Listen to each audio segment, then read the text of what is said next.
With your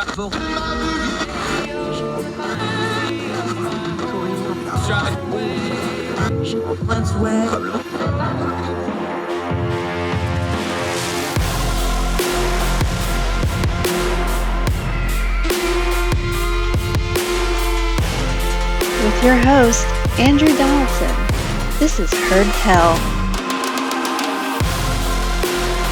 Welcome back to Heard Tell. He's one of our favorites. He's one of our go-tos. I ask him all kinds of stuff off camera because he's just that smart and knows a lot more than I do. He is the congressional reporter for The Independent. He also contributes to MSNBC. He's got a great book out called We Are Not Broken on autism. We're going to talk about that in a little bit. Our congressional friend, Eric Garcia, is back on Heard Tell. My friend, always good talking to you. Thanks for coming back. Good to be back. All right. So we have a recess right now. But like we were talking about a minute ago, was that just one of the more nuttier congressional sessions that we've all seen in a while? Because it sure seemed like unmitigated chaos. That was one of the busiest. And I think it was just, I think one of the things that it was kind of disorienting is just take this into account, is that for, 6 of 8 of Barack Obama's presidential years, there was a divided Congress. So there was usually just veering from crisis to crisis. Are we going to fund the government? Are we not going to fund the government? Raise the debt ceiling? Are we not going to raise the debt ceiling? Just that. And then, of course, there were the 4 years of Trump, where it was just like Trump sucked all the oxygen out of everything. Then last year, because of a lot of different reasons, there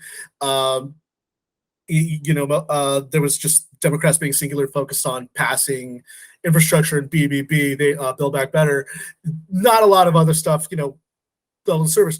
But then, weirdly enough, there was just this marathon of stuff that happened. There was the gun bill. There was the bipartisan gun bill, which we talked about last time I was here. Then there was the semiconductors legislation. Then all of a sudden, out of nowhere, as soon as that passed, I think literally the day that like an hour after it passed the Senate, Manchin and Schumer come up with their agreement on the Inflation Reduction Act. And then, of course, there's the Vote-a-rama, and there's the House vote. So it was just this marathon of legislation back and forth. And weirdly enough, I think it almost threw both Democrats and Republicans for a loop, because McConnell was a little unnerved after Manchin and Schumer came up with their deal, and Democrats were like, "Wait, we're actually doing stuff." So yeah, it was one of the most chaotic and just busier sessions. One of the parts of this that got lost in the narrative, and part of it was because it just happened so fast, and part of it was because it was, a technical bill that, although it was billions of dollars, a lot of people just didn't have a lot of interest. That CHIP Act, and then going right into Build Back Manchin, which turned into the Inflation Reduction Act. Yeah. That's the part of this story that a lot of people missed, because that's what really kicked off in motion the insanity of Vote-a-rama and all that. But there was a lot of behind the scenes dealing. Yes. Schumer, this is one of the really rare times that the Democrats got one over on Cocaine Mitch, and I say that affectionately, kind of, just because it's one of my favorite handles for somebody ever. Tom Blankenship. And by the way, I love it. Every time you tweet Cocaine Mitch now, you get a substance abuse notice from Twitter. Yeah, which you I do. find hilarious. But anyway, this is the part of this story that everybody missed, of like, wait, everybody got whiplash, but that's the part they missed, wasn't it? That the CHIP Act happened. There was a handshake agreement on getting that passed. And then Build Back Manchin dropped, like you said, as soon as that happened, Manchin and Schumer hit them. Talk people through that, what it was like in the Senate, the reaction to that, because that's the piece everybody's missing here, isn't it? Yeah, so I'll just say it from my perspective. So there was that vote on the CHIPS semiconductors bill. And as you said, a lot of people, it was one of those things that's incredibly important, but is also so hard to figure out. So a lot of people just didn't pay attention to it. But it's incredibly important. It's a lot of money for building some semiconductors here instead of China. Basically what happened is, during the final stretch of that, McConnell said, if Democrats go for, because it looked like Schumer and Manchin were going back to the negotiating table. McConnell laid it out. He said, we will scuttle the CHIPS bill if there's a reconciliation deal. So basically, that just kind of put it on the back burner. And it looks like basically Manchin and Schumer kind of just lied to McConnell.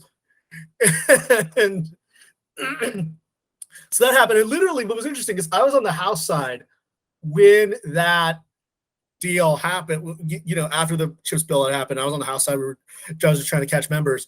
And then we got noted, all of our phones started to blow up that Manchin and Schumer had reached a deal on the Inflation Reduction Act. And then that was just one of those things where it was almost kind of like, what's going on? And like, I remember I was talking with House members down like during votes, and they were almost kind of like, is this for real? And I remember Jackie Spire, who's retiring, she literally just said miracles happen. And everybody was almost kind of like, wait, they actually did it? And it was really just this kind of, everybody was thrown off because the House didn't know anything about it. Nobody else in the Senate knew about it, because that was the point of it, is just keep it between McConnell and Manchin and Schumer. And then, of course, the White House didn't know about it. So it really just kind of threw everybody for a loop. And, some were happy about it, some weren't so happy about it. What is Manchin's standing right now? Because he took all the flack for the last 2 years. He's been the talisman. He's been the avatar for everybody. I won't go into it, but he's got a long-running beef with the progressive wing, the Bernie wing folks specifically. Yeah. Him and Bernie are buddies, but Bernie's supporters in that network, that's a blood feud that's never going to get settled. A lot of people don't know the backstory to that. What's his actual standing now today? And I know a lot of this will depend on whether the Senate flips or stays divided or whatever. Obviously, Schumer and him, I mean, I can't think of them being any tighter than they are now because he delivered for him when it really mattered. But the rest of the caucus, not the noise, not the news cycle, not the narrative, not what people say on Twitter. In the room, is he as powerful as it looks right now? It was funny looking down at the during the Vote-a-rama. It's really funny. So, like, for those who don't know, you can't bring your phone onto the Senate floor. That you can bring it. You can bring it to the House. You can bring your laptop, so if you need to write it. So literally, you just go down with a pen and a notepad of paper if you're in the press gallery. And it was funny looking at. He was just kind of. Everybody was kind of talking him up. A lot of Democrats. Like I saw him talking with Elizabeth Warren. I saw him talking with, Chuck a lot. I saw him. I saw him talking with Ossoff, and he was kind of Mr. Popular. Incidentally, one of the interesting things that I noticed was. Toward the end, when John Thune pulled that stunt where he wanted to include that amendment to exempt private equity subsidies from the minimum tax for corporations valued over $1 billion, he was kind of huddling with a lot of Democrats about what to do. And he actually got mad at Sinema because Sinema was going to vote on that thing. And she did vote on that thing. And Manchin stayed popular, whereas toward the end of it, people really weren't talking to Sinema. And Sinema was really just kind of just thumbing through her phone. And it was so Manchin, I think a lot of Democrats, from what I understand and from what my buddies over at Punchbowl reported, Schumer basically went to Warren, Schatz, Merkley, and Tina Smith and said, this is the best I can do. And they said basically, look, and they're all the climate people. They said, look, take whatever deal you can get. We'll stomach it. We won't add any amendments. I think that was really so once he got to yes, and once he said, I'm not going to vote for any amendments either, he was good. Sinema, on the other hand, I think is kind of in the doghouse now. I don't know if you saw over the weekend, there was this thing where Manchin kind of stirred some people up where he said, we could have done some more on prescription drugs, but Sinema essentially said no. And then Sinema rebutted him on Twitter. So, but he's kind of, everybody's kind of like, hey, Manchin's cool now. It's amazing how the sports analogy is winning solves everything. Passing legislation solves everything in the Senate.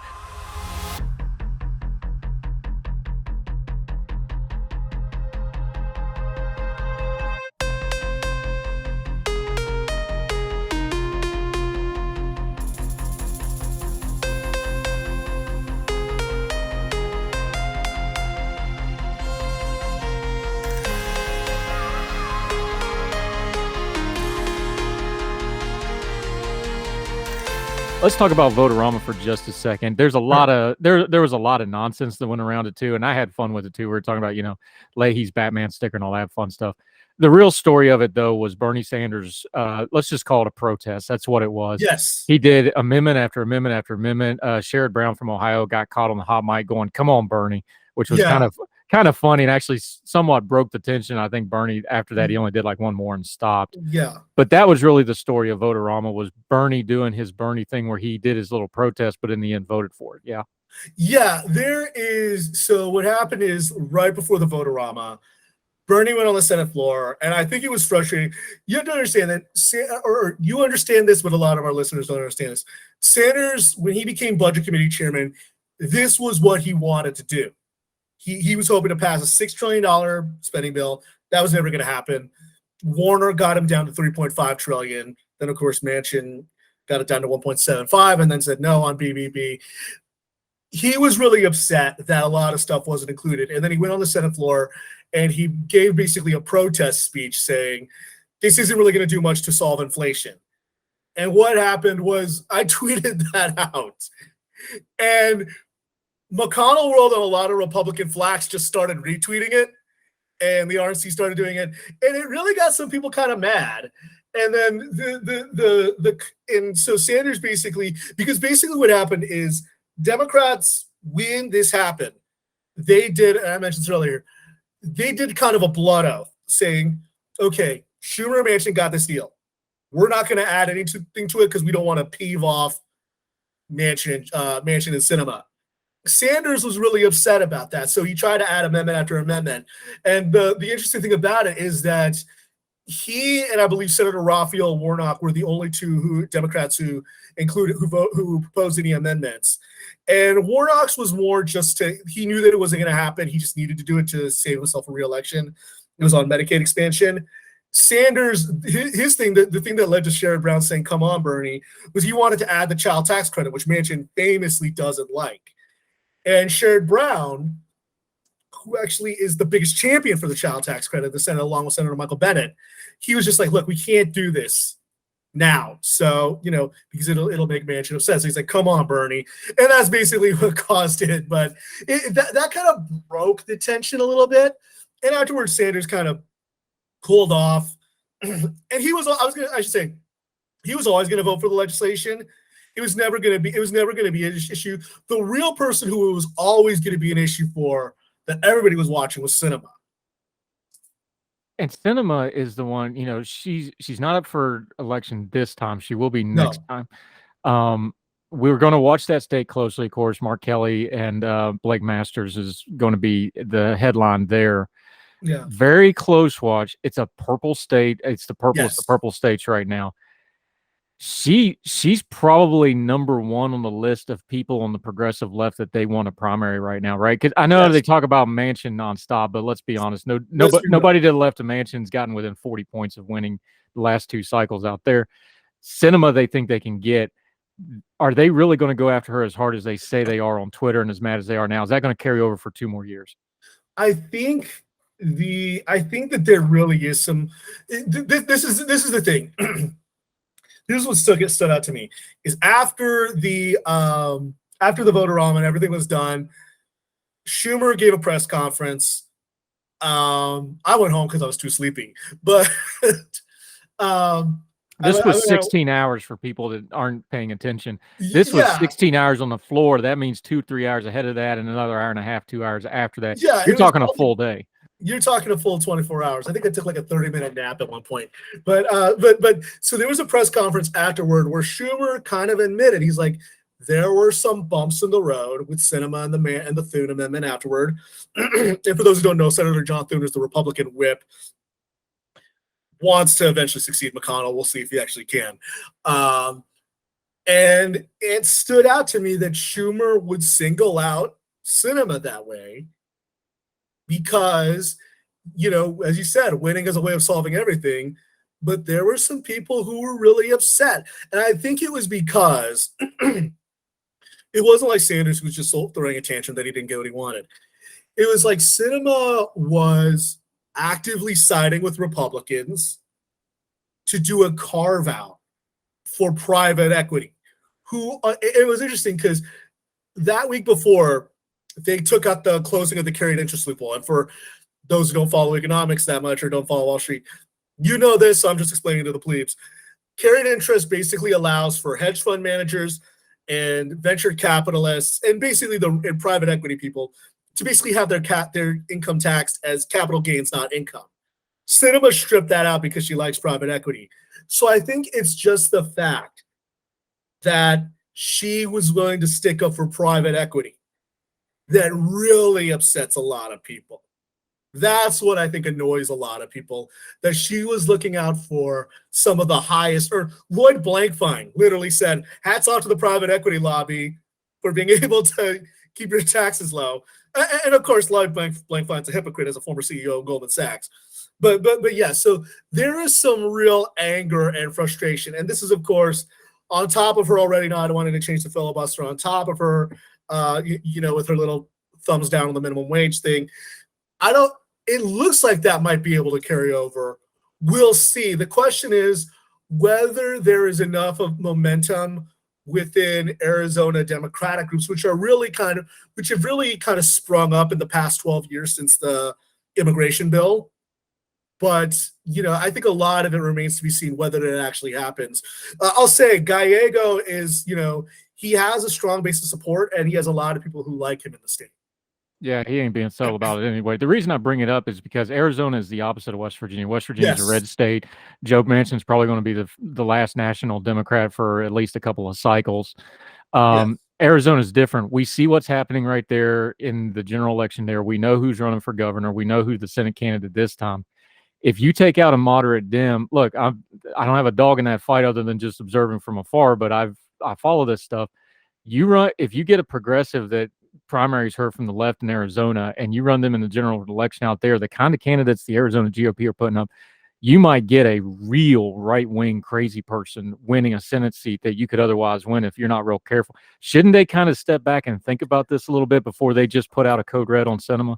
So this is what I've said, is that everybody, Sinema and progressives, this is why they're watching the Mark Kelly race, is that because Kelly has a more liberal voting record than Sinema.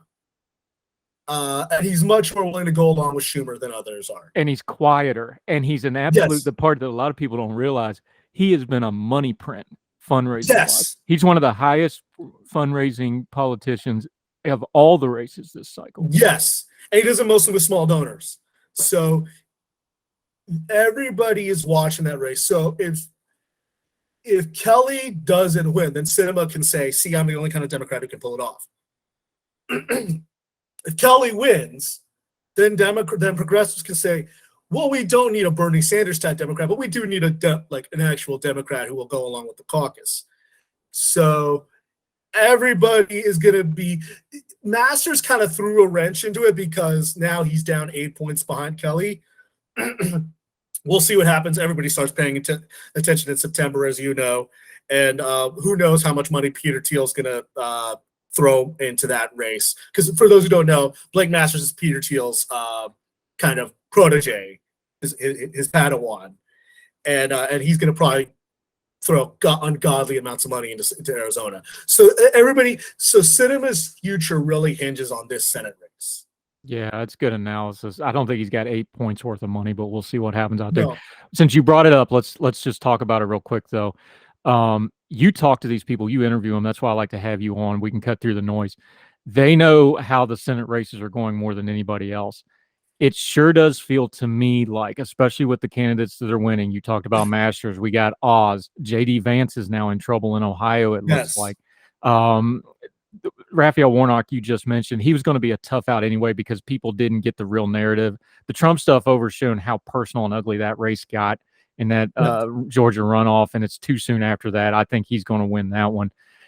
It sure looks like the Democrats might either hold the split. I'm seeing a pretty easy path for them to get to 51 or 52 here. Is that the mood, not just from the Democrats, is the Republican senators, is that the mood of everybody in the Senate? What are they saying as they go home? That seems to be the thing. Mitch McConnell said something very interesting over the weekend, on Friday, I should say, or Thursday. He said, he says there's a good chance that the Senate holds Democrat and the House flips. And for those who don't know, McConnell doesn't say anything more than he feels he needs to say. No, people paid attention when he said this too, because there was a lot of blowback. Because I think it was Rick Scott's people, not him personally, but Yes. his team. Of course, he's head of the Republican Senate campaign fund, and remember, they got real life heat because of that stupid propaganda stuff he put back in the spring. Yes. Rick Scott's people got out on social media quick because they felt that was McConnell throwing him under the bus for what's Yes. coming. So this is a something, man. This is a real thing. When McConnell came out and said this, he sees something coming here, doesn't he? He does. And McConnell basically recognizes, excuse me, McConnell is probably regretting not convicting Trump at this point, because if he did vote to convict Trump, and then, of course, a bunch of other senators would have joined him, that would mean he's no longer anybody's problem. And then they could endorse different candidates to back different candidates in the primaries. Trump basically endorsed all these candidates in the Senate races. And now it's a problem. And now Rick Scott is treating the NRSC, the National Republican Senatorial Committee, as his little fiefdom. And now McConnell is having to, triage some races. They're cutting off funding in some races. The Senate Leadership Fund, which is McConnell's, personal piggy bank, is pouring in $28 million into Ohio. They're going to have to start, and they're going to have to be really smart about which states they're going to spend money in and which states they're going to have to cut their losses in. And they're going to have to say this isn't worth spending money in. McConnell has to spend money in Ohio because it's so Republican. He can maybe pull out, if he sees Oz isn't going to win, or if he sees that Blake Masters isn't going to win, he can maybe afford to pull out. But he's got to probably spend money in North Carolina. He's got to spend money in Georgia, even though he may not want to save Herschel Walker. That was what surprised me, was when Thune and McConnell not just stayed out of that race, but endorsed Herschel Walker back in December. That was the real sign that they were kind of helpless. And now they're so the vibe now with a lot of Republican senators is code red. We're in trouble. There was that big story in the Washington Post this weekend about basically a lot of Republican donors are like, where is our money? Well, and then when they start leaking stuff Yes. when they leak stuff like Oz isn't spending his own money. Yes. That's a political attack. They're telling the donor base, hey, we're not giving money because he's not giving money. That's signaling. That's not accidental stuff. No, it isn't. Because the whole appeal of someone like Dr. Oz is that he'll spend his own money. That's the whole appeal of really rich guys, is that they'll spend their own money. That was the appeal of Trump. That was the appeal of Rick Scott when he ran for Senate in Florida, is McConnell wouldn't need to spend a lot of money in Florida. And now that was the appeal when Mitt Romney ran for Senate in Utah.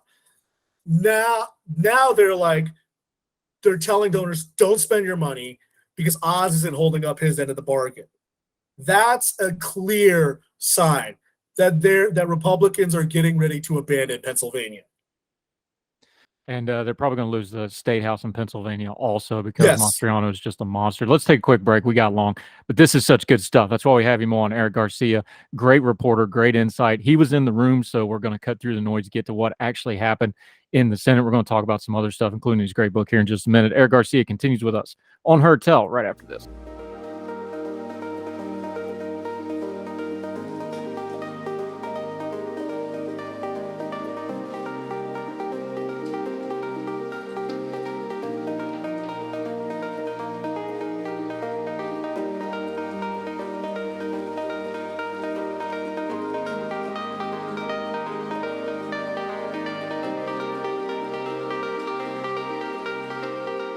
Welcome back to Heard Tell. We're talking to our good friend Eric Garcia. He's a congressional Hill reporter. He's the whisperer for folks like Joe Manchin, who brush him off and say no comment, but he does it very professionally, and we appreciate him greatly.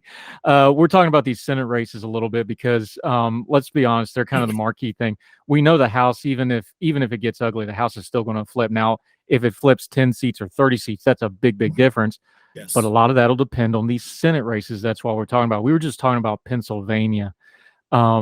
what does it tell us? Because again, we were just talking about these things are signals. McConnell is not a stupid guy. He's very No. smart. He's very calculated. When he sees Oz win, when he sees Masters win in Arizona, when he sees JD Vance is spending tons of money and getting no campaign bounce, which, Vance may still win anyway just because it's Ohio, but he's not, Yes. lighting the world on fire. When he sees George, and you mentioned the Herschel Walker thing, I think part of that was he just didn't want any dissension in the ranks because they still have, they got embarrassed in the Georgia Yeah. runoff. So I think Yes. that was probably more than anything there. He's just like, let's just get it over with, push on, and not have that happen. He's got to be looking at this. Is this his last run? Is he going to stick out at a time in the minority? I know he's still going to be there for a while, but do you think this is the end of Mitch McConnell, Senate Majority Leader? This is probably the end of McConnell. I think regardless, whether they win or they don't, he'll still be minority leader because there's a minority leader even after this election.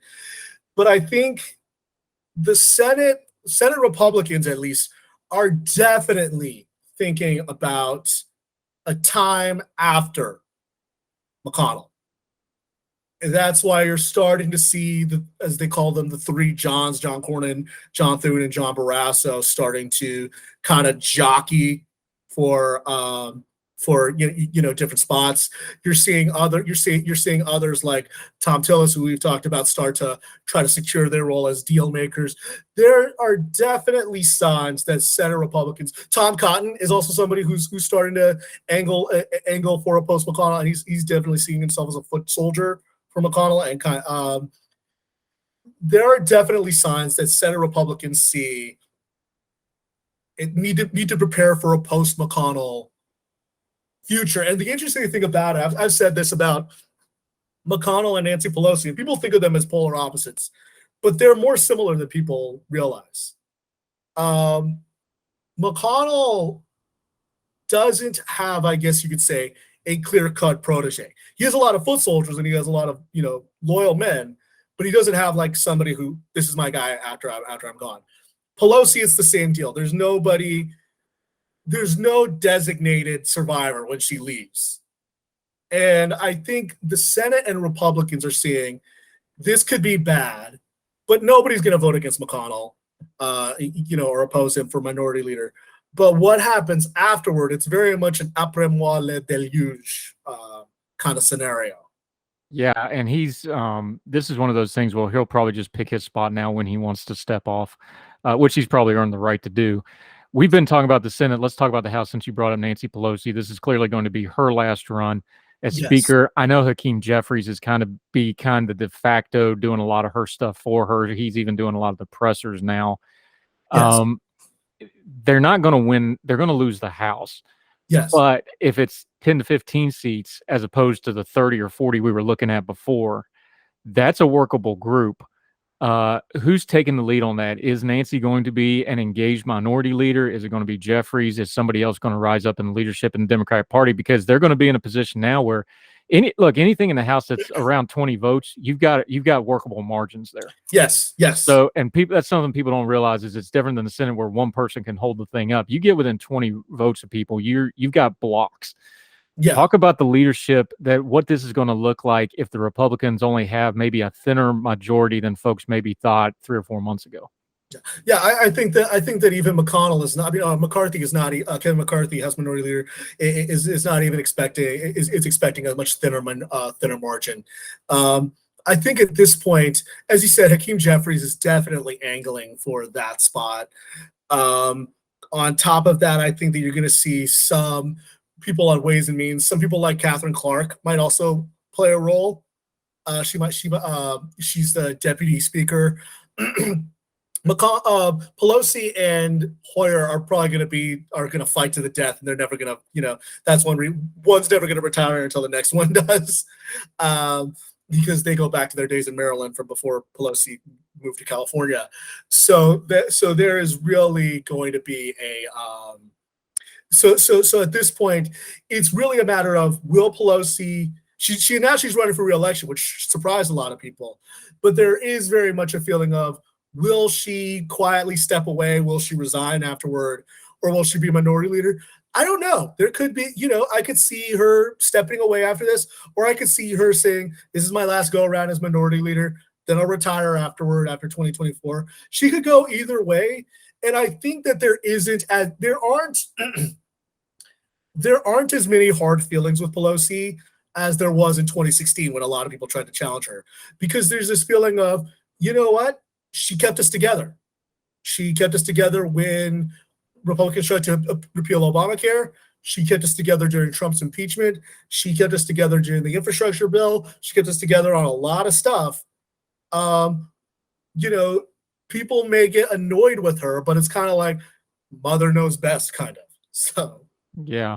Let's talk about the Republican side. How tenuous is Kevin McCarthy? He's not well respected. He does not hold his caucus together very well. There's a lot of people that ostensibly are his allies that don't like him either.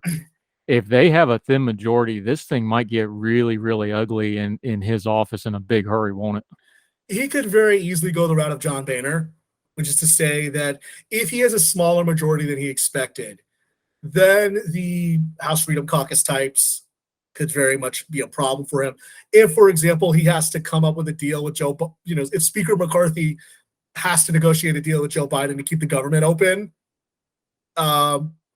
you could see the Marjorie Taylor Greenes and the Matt Gaetzes and the Bo Hineses of the world, light into him and basically force him out. It's not going to be a fun time for him. He definitely has people who are loyal to him. He definitely has people who like him, but liking people is not the same as gaining their respect. Many people don't like Mitch McConnell, but a lot of people respect and fear him. That doesn't necessarily exist with McCarthy.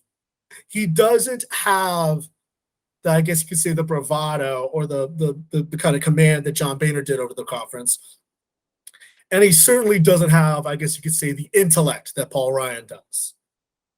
So he's kind of just, the thing that I've noticed about McCarthy is he's kind of just got, the old saying, he's a turtle on a fence post.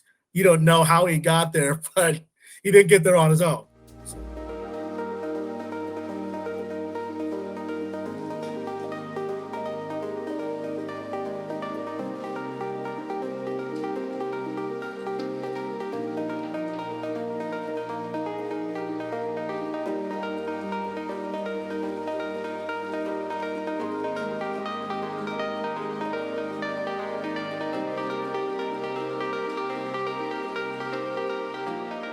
And of course, you brought up Paul Ryan. The GOP went hand in hand begging him to take over to keep Kevin McCarthy from becoming speaker the first time around. So there's a lot of back history there. Let's talk about the other steps of leadership right now. Steve Scalise is there. He's got a lot of cachet with the party. He's almost in that Hoyer role where he doesn't seem to really want to be number one, but he's entrenched in number two, and I don't think he's going to go anywhere. So anybody that wants to go up is going to have him as the ally. I think the interesting one here is the number three, Elise Stefanik. She did not sell her soul to be the conference chair. That's not why she completely changed herself. She's ambitious. She wants more. There's a lot of talk about what her next move is going to be, either in leadership or in the party. What are you hearing from people about her? Because she's kind of the one to watch here, isn't she? So the real thing is whether she runs to become whip. Because if McCarthy becomes speaker, then Scalise would be majority leader. Do the nomenclature for folks that forget their civics class, what the whips do, because they're very, very, very important members when it comes, especially at close Congress. The whip is important because the whip is the person who keeps everybody in the conference in line. They are the person they usually put out a memo saying, this is how to vote. This is how you vote. They're the ones who make the phone calls all the time and make sure that everybody is kind of happy. It's a lot of smoothing out and soothing over egos.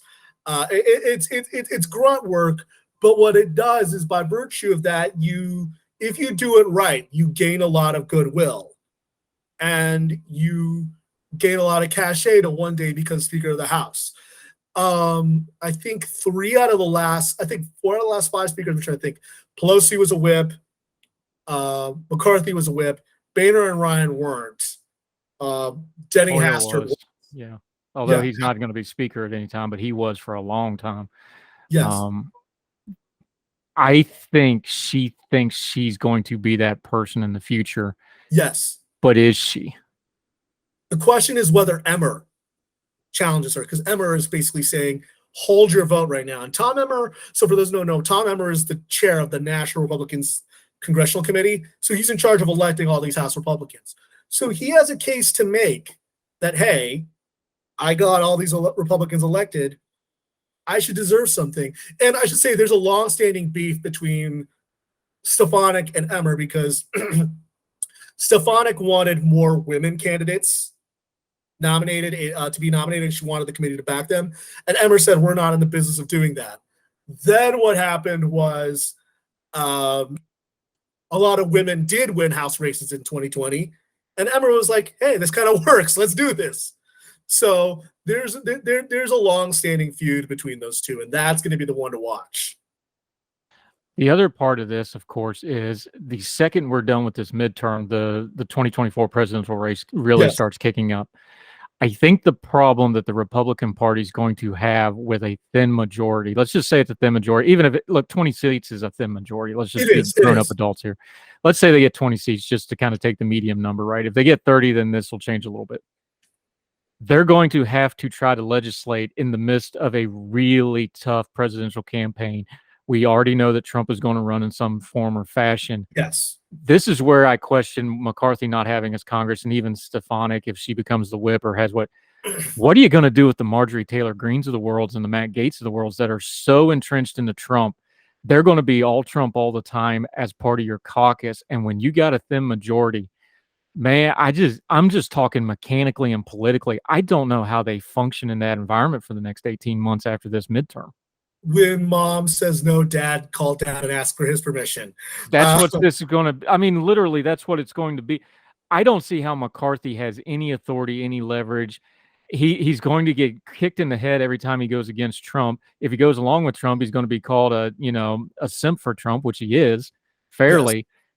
You cannot be the Speaker of the House of the United States Congress in that position. It would be impossible for anybody, for somebody that's already compromised and not cared about and not respected like McCarthy. I think this could get really, really ugly. Yeah, because the moment that Marjorie Taylor Greene or Bo Hines or Matt Gaetz or, even someone like a Jim Banks or Jim Jordan even gets mad, they can call Trump or Scott Perry and they can go on Sebastian Gorka's radio show or whatever. And Trump will then put out a statement on Truth Social or he'll say something on television on Newsmax or Fox News or what have you, or he'll say something at a rally and immediately it'll undercut and undermine McCarthy. It's not an enviable position because when Boehner and when Boehner was speaker, and even when Paul Ryan was for the first 2 years when he was speaker when Obama was president, they didn't have to necessarily answer for everything Trump did because they were the de facto leader of the party by that time.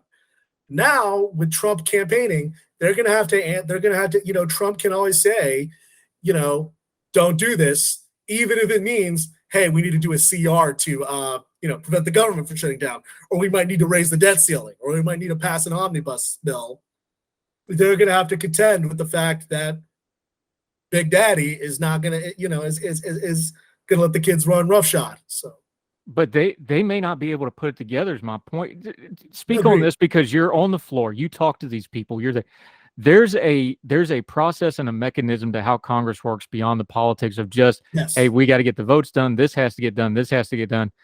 That calculus does not function if you don't have a Speaker of the House that can just finally put his foot down and say, no, you're going to vote for this because the country's going to stop moving if you don't. Pelosi's had to do it. Bonner had to do it. You pick any speaker. Tip O'Neill did it a bunch under Reagan, even though they had the Democrat. People forget that Reagan had a Democratic majority to deal with. Yeah. That's just part of the adulting. I don't think that happens in the next 2 years with a Republican slim minority. Maybe I'm wrong. I hope I am for the good of the country. I think this could be really, really bad, chaotic stuff. Am I wrong? McCarthy is going to have to rely on a lot of Democratic votes to vote along with him, basically. Which is going to get him murdered. That's my whole point. He's screwed either which way here. Yeah. Right. Because either his caucus revolts against him and they shut down the government, or he has to go in hat in hand to Pelosi or Hakeem Jeffries or whoever is leading the conference and saying, look, I got about 30 Republicans who will join you on this. Can you bail me out?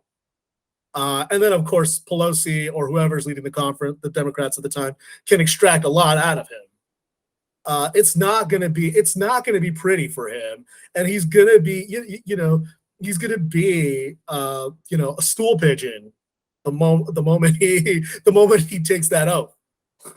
Another thing that I've been opining on, we'll get your opinion, see if you agree with me or not. I think a split Congress really, really bails Biden out, because now he can just run against a Republican Congress. It'll get his improvement up a little bit. It'll change the calculation for his reelection campaign. Is that the feeling of the members of Congress as well? Because they care about the presidency. They care about the politics of it, especially this election and the next election, which is what Democrats are really eyeballing. Yes. Is that the feeling that they have as well, as like, hey, this split Congress is going to be good for us politically? That isn't something I've heard yet, but I can see that it's some. But one thing that I do see, you do see what you're seeing Democrats do is you're seeing them try to find something to run against right now. So you saw that when they tried to make Rick Scott the boogeyman with his whole thing about even poor people paying taxes. You saw that. You see that now with them running against Ron Johnson, talking about cutting Social Security. This gives them something to run against. If they're in the majority, if the Republicans are in the majority in the House, they can say, we want to do X, but Republicans aren't letting us. Kevin McCarthy and Donald Trump and all of them are actively stalling and making it hard to govern, making it impossible to govern. And then what they could say is, and then contrast that with this last spate of legislation, they could say, hey, remember what happened when we had a trifecta? It's going to be interesting to watch. We're going to keep talking to you about it. Eric Garcia, we're going to take a quick break. We come back, we're going to shift gears. We're going to talk about his passion project, Autism and Disabilities. He's got a great book about it. A lot of headlines I want to run by him while we have him on the phone anyway. More with our friend Eric Garcia on Heard Tell right after this.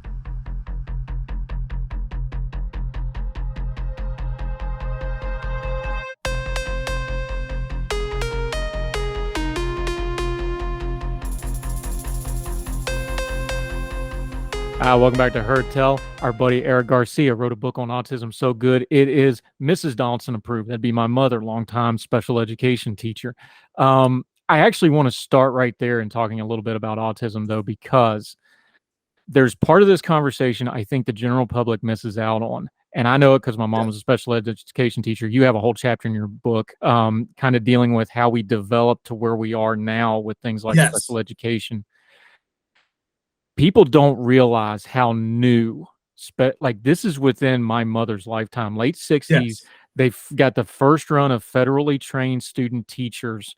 Yes. When we're talking about funding and stuff, we're only 2 generations into this thing. So when we see headlines about special education and autism and things like that, this isn't something that's ancient history. This is very much new science, new educational theory.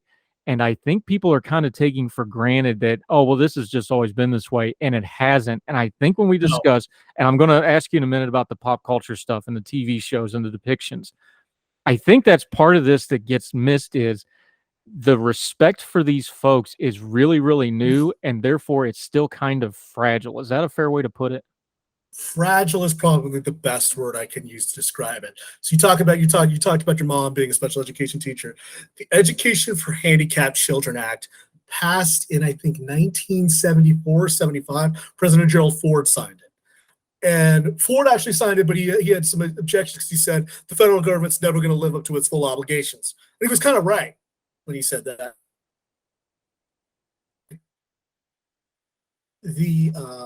And then on top of that, after that, it was reauthorized as what most parents know now, which is the Individuals with Disabilities Education Act, which was in 1990. That was the year I was born.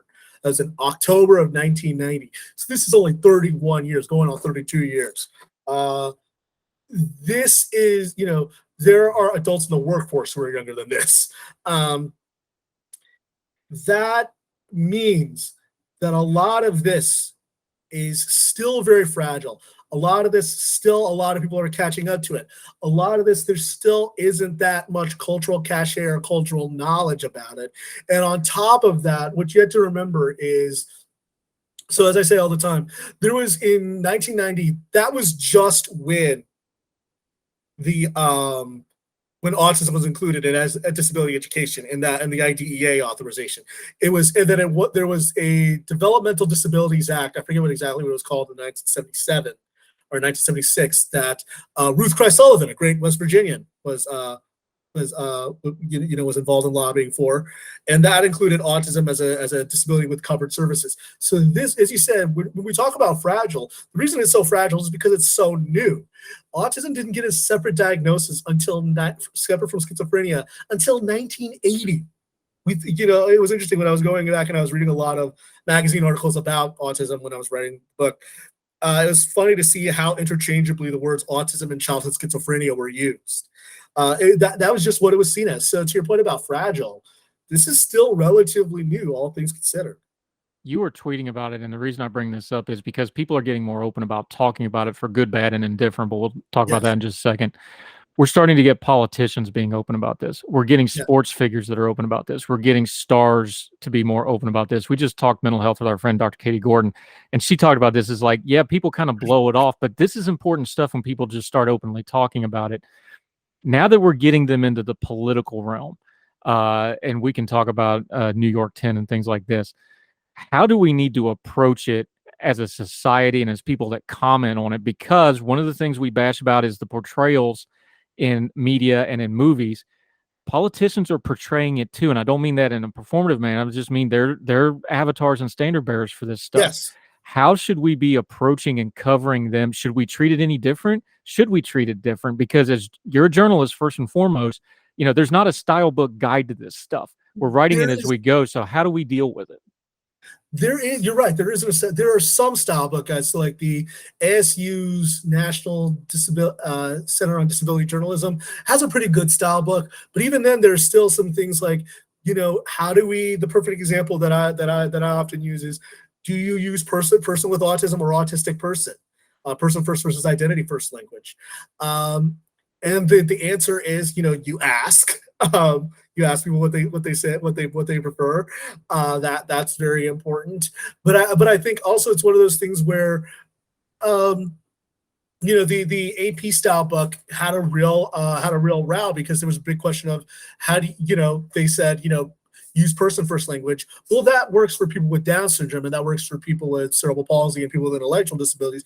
But other people, other people with groups of disability, like autistic people, blind people, deaf people, some of them prefer, identity first language. So I think it's real. I think as you said, this is really difficult. And I think I think it's difficult to shoehorn it into the older prescribed ideas of about how to write these things. And I think a lot of it depends on what people themselves say. One of the things that I was really adamant about when I was writing my book was asking, how do you want to be referred? Do you want to be referred to as a person with autism? Do you want to be referred to as an autistic person? And that's gonna be something that I think journalists are gonna have to adapt to, and that's not necessarily a bad thing. In the same way, I think so. In New York 10, for example, so today there's going to be a primary with Yuli New, who's running to. If she wins her primary, she'd be likely the first openly autistic member of Congress. And one of the things that I think that's interesting is that she said, for the longest time we've talked about, I think a lot of news outlets say, oh, people don't let their disability define them. Whereas she said, it's very much shaped how she is. So that's a question about how do we use that language and how do we say, like, if people's disability defines them, we should say, like, I think that leads to the question without being rude. And that's a whole other thing. It's like, how does being a person with a disability shape you? How does it inform you? How does it inform you as a policymaker? It's about, and obviously this is all dependent on how comfortable they are talking about it. So these are going to be some real questions that I don't have a real clear answer to, but I'm still learning and I'm trying to figure it out as well. But that's the problem, isn't it? Because every case of autism or every case of Down syndrome or every case of whatever, pick your developmental disability sort of thing or whatever somebody's struggling with, they're all different. and they Yes. affect everybody a little bit differently. This isn't like some other things where you can just take a broad brush. So do we need the Good Congressman TV series to go with the Good Lawyer and the Good Doctor? That's the question now, because let's be honest, our politicians are TV characters now. Yes, they are. They are. So I'm being a little facetious there, but that's probably what somebody's going to come up with next. Is like, oh, well, we need to have the good president or the good. And I'm not knocking it, because I actually like the Good Doctor. I think it's a good show. Yeah. But I'm not sure that that's going to be a scalable thing where we need to do it 4, 5, 6 times. You were tweeting about this. I'll ask you, because you're in that community. I'm not. How does it land with you with portrayals like that? Because I understand it's artistic, so it's subjective. Yeah. Is it in the line of, oh, they're covering this good, or they're exploiting it? That's a fine line. Where does it fall? It is a very fine line. I think the thing that I've always said is that, so as far as I can tell, when I was running the book, I tried to see if they had any autistic advisors. They do have some people with disabilities advisors, but not specifically autistic. I've seen, so, I've watched a few episodes of it. I haven't, it's not it gets some things right. It gets some things wrong, I think.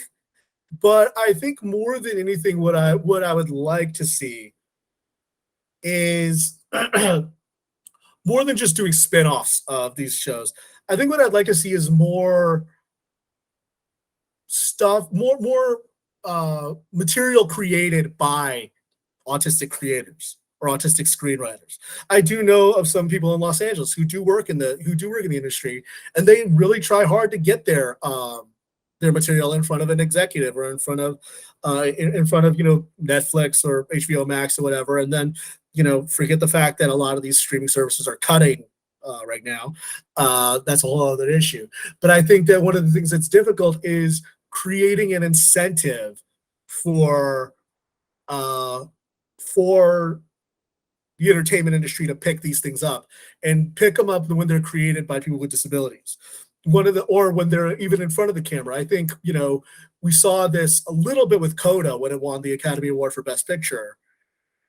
That was good, and from what I understand, I know people in the deaf community have mixed opinions about it, but they were happy that it got the funding, it got the promotion from Apple, it got the promotion, it had a whole PR campaign.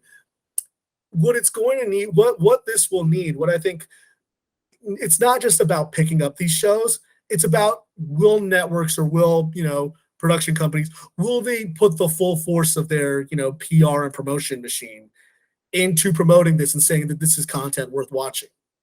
What do you do with a reality show like Love on the Spectrum? Because I know the household had it on the other day, and I was just watching it. I was walking back and forth because I have an open house. If this is just my opinion, I'm not knocking anybody involved. It just feels intrusive to me. Stuff like that, because it's interpersonal relationships. I get it. It's like, oh, they can have love. Like, look, I'm all for it. Again, my mom was a special ed teacher. I grew up surrounded by kids with what we now call autism. They didn't know that back in the 80s so much. Kids with Down syndrome. And you got to understand how special education worked back then. My mom would have these kids in high school level for 7, 8, 9 years usually. So you really developed a relationship with these, the Shane Cogers of the world, who I can still hear his voice to this day, who's still alive, by the way, doing well. It feels invasive to me because I grew up around those kinds of folks, and I knew them, and they were my friends, and I love them and I care about them. That kind of stuff feels intrusive to me. I understand you want to portray them as just, hey, they're doing these normal things like falling in love. Channel-ish. Yeah, that one bothers me. How does it hit you? Yeah, so and I'm not singling it out. I'm just saying. I don't want to single it out. I don't want to, So I watched the Australian version. I still need to watch the American version. That's what they had on last night. The Aussie one. The Aussie one. From what I understand, the American one is better. From what people I know and autistic people who I know who've watched it say, that one, the American version, is better. The Aussie one felt really. I watched like 5 episodes of it, and it came out toward the end of me writing my book. And it felt really, I got the same feeling. It felt real. I got really clammy watching it. It felt really like, some of the couples and some of the people on that show are great. I don't want to knock them, good for them. And I was really happy for them. Others, it just felt really like, I felt like, as you said, I felt like I was invading their privacy almost. And I was almost like, because it's one thing to give your consent, because, obviously all these people had to give their consent. But I don't know how I feel about, like, you can't once you sign that waiver, the production companies get licensed to do whatever to clip and choose whatever they want. And so just giving a license of consent doesn't necessarily mean that it's all honky-dory. And there were parts of it that I really just felt like, should I be watching this? Is it appropriate? And not like it's explicit or anything like that, but it's just like, it felt like there was some stuff that I wouldn't like about my life being broadcast. I don't know if I feel comfortable with that. That's just me.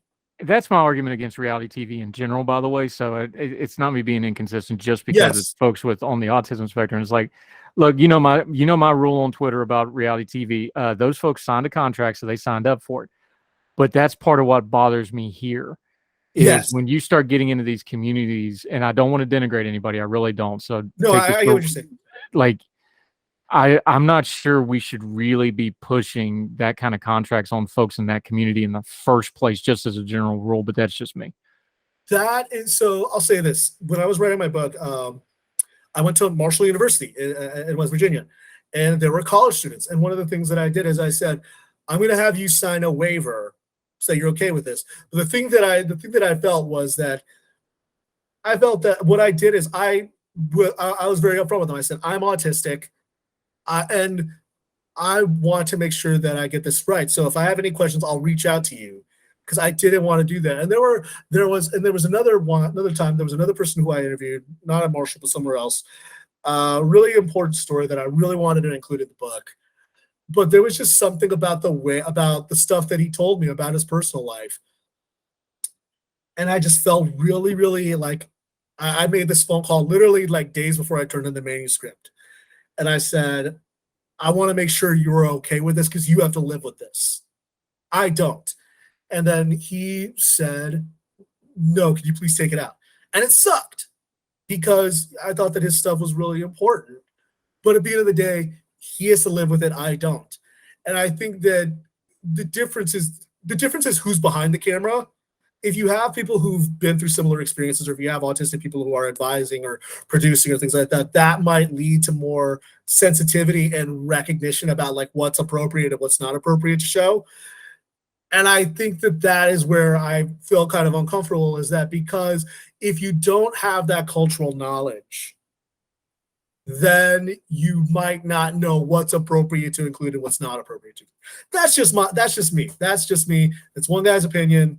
I'm not saying, I'm not saying that my word is gospel.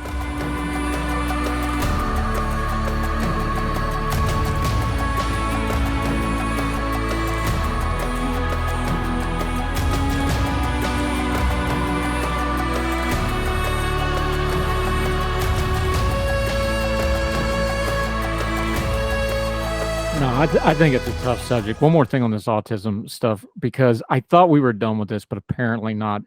They're going to keep going through it. For folks that don't know, because I'm old enough to remember when we did this in the early 2000s, the late 90s, especially in the early 2000s, right when the internet came along, of course, that's when this mess started. We've got to untangle autism from this vaccine mess. Yes. We've just got to, because we're going to get people killed with this nonsense. I usually try to be nonsense, but I've just had it with this. I've lost my patience now that we're seeing polio in New York.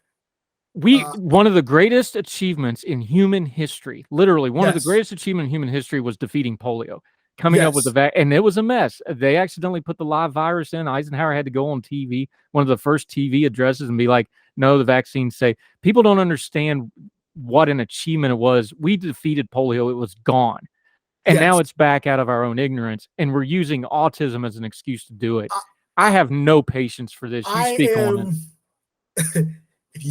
How do you think I feel? I am just so livid because this is the real. Okay, now you got me on my soapbox. This is the reason why it gets me so upset.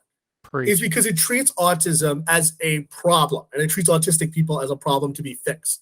And then what it does is it puts the blame on parents, because what it says is it's your fault your child is autistic because you got your kid the shots. They then place the blame on the doctors, and we spend all this time blaming everybody for the kid being autistic when that does nothing to help autistic people in school. That does nothing We're not spending. We still do not have enough funding for home care. There was this great series of articles. I'm sure you saw me tweeting about it in the Houston Chronicle about the wait lists in Texas for autistic kids waiting to get their services through Medicaid.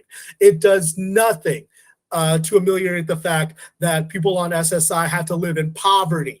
It does. By focusing on this, we're getting people killed because we're not focusing on polio, and we are not actually focusing on autistic people's lives. And then we are. This is just again. Now you got me all hopped up. It makes me mad because I think about this one kid I interviewed. Now they're an adult, so I don't want to call them a kid, but they're their name's Aaron Starr. Their mom believed the horse hockey about vaccines and autism, and their mom blamed themselves. Right.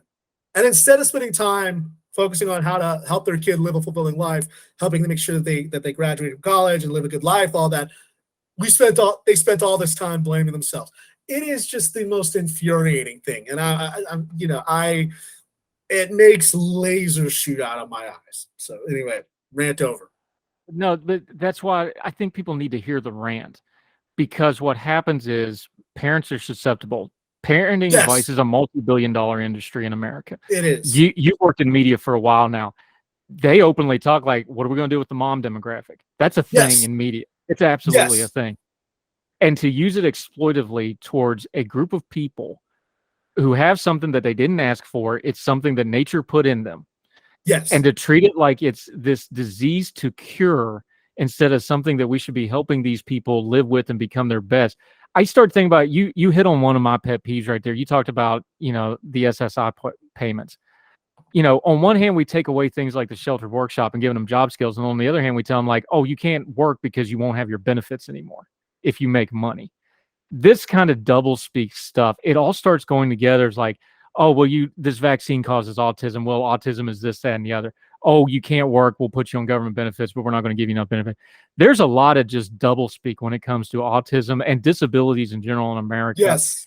And we've got to find some way to cut through the double speak. And some of it's because government bureaucracy that's built into the system. I get that. Yeah, exactly.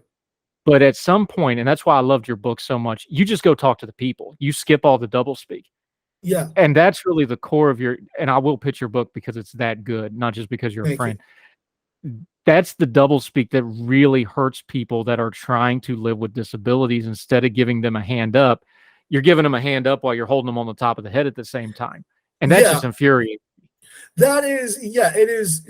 The thing that I say a lot of times is that I cannot imagine, so like I grew up in the 1990s when there wasn't when in some ways it was the best of times and there was the worst of times, because like it was great. It was bad because there was, I feel for my mom in a lot of ways because there just wasn't a lot of information at the time. But on the other hand, I'm also kind of grateful that we didn't have the internet, because that means that my mom wasn't subjected to a lot of quackery. I don't think I'm speaking out of turn when I say that.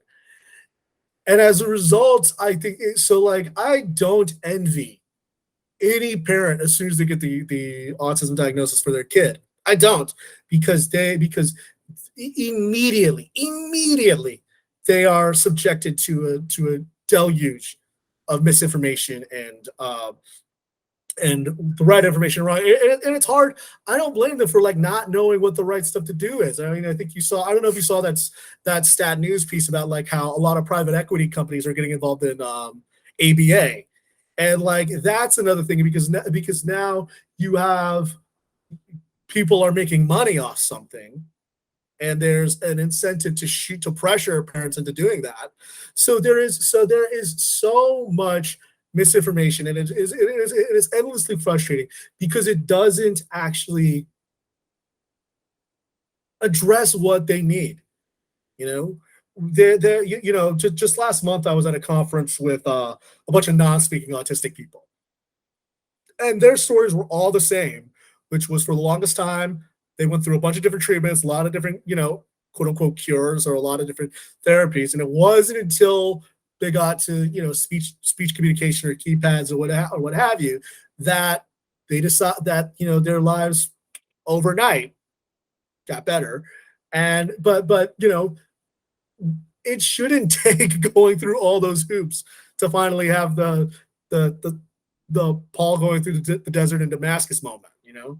Yeah, and it's amazing that the technology is running so far ahead of the policy. We talked about this when we did the long form podcast. Yes, we One of did. the most listened ones we've ever had, by the way. Well done on that. Thank you. But that's because people want good information. They really do want the good information on this They stuff do. if you get it out there. But this is the thing: is the technology has run so far ahead, and especially autism stuff, both policy wise and educational. We talked about it before.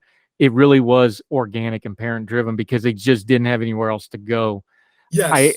Our our country deserves the government it gets, but these folks deserve a much better government than they're getting. And I'll just kind of leave it at that to end the rant on it. Eric Garcia, this is fantastic stuff. I could talk to you all day. That's why we have you back more and more. You do great work, my friend. Let folks know where they can follow you.